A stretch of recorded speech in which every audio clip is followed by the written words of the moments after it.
ये जो जाकिर नाइक अभी आया ना, तकरीरें करके गया कि कुरान पढ़ो, इसके तर्जमे पढ़ो, कितने मुफ्ती सीख पा हुए, उन्होंने फतवे दिए।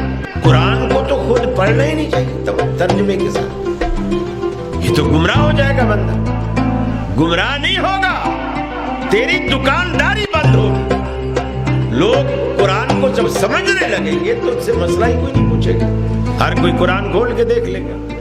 हदीस को जब लोग समझने लगेंगे तेरी दुकान बंद हो जाएगी। शाह वलीउल्लाह मुहद्दिस देहलवी पर भी इन्हीं लोगों ने सबसे पहले फतवा लगाया था जब उन्होंने कुरान मजीद का पहला तर्जुमा अरबी से गैर जुबान में फारसी में दुनिया में आया। अरबी के बाद सबसे पहला तर्जुमा फारसी में आया जो शाह वलीउल्लाह मुहद्दिस देहलवी ने लिखा। और उस वक्त भी उलमा ने उन पर फतवे लगाए कुफ्र के। ये शाह वलीउल्लाह काफिर हो गया है, इसने कुरान को फारसी में लिख दिया, कुरान को फारसी में लिख दिया। उस वक्त भी यही तकलीफ थी कि अगर ये कुरान मजीद लोगों की मादरी जुबान में आ गया और लोगों ने समझना शुरू कर दिया तो हमारी तो अहमियत और जरूरत ही खत्म हो जाएगी, हमसे तो पूछेगा ही नहीं।